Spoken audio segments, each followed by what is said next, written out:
Hi there, and welcome to another edition of Minelab's Treasure Talk blog. I'm your host, Brandon Neese. Picking the correct metal detector is tough, and with thousands on the market, the decision gets overwhelming. That's why today we're going to take a look at some of the basic principles of metal detector operation.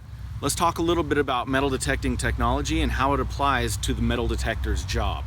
One of the more common technologies in metal detection is called VLF, or very low frequency.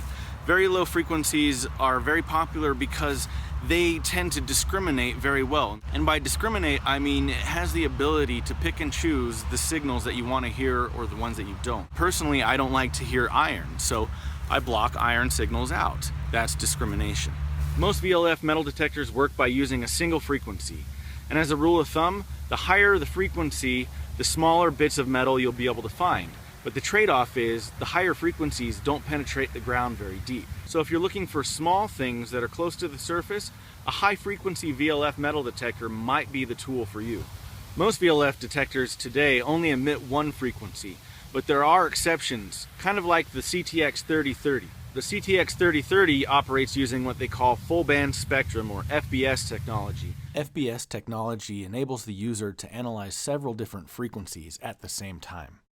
There's a couple huge benefits to using multi-frequency detectors. This allows you to search for small things close to the surface while looking for big things down deep.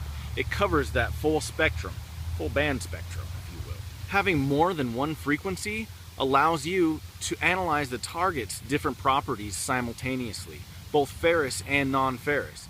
Pulse induction machines operate on a whole different technology than VLF metal detectors. Pulse inductors do exactly what they sound like they do. They send pulses into the ground. In between those pulses, the machine analyzes the feedback. One of the huge benefits to pulse induction machines is that they are almost impervious to ground mineralization, which is why they're used in the gold fields quite frequently. Zero voltage technology is a new technology from Minelab that they've put in the GPZ 7000. It's different than pulse induction because it's constantly sending and receiving information. By constantly sending and receiving information, this machine is both extremely sensitive and extremely deep. And it's kind of a one-trick pony, but it does that trick really good. So whatever your application is, make sure that the machine fits it.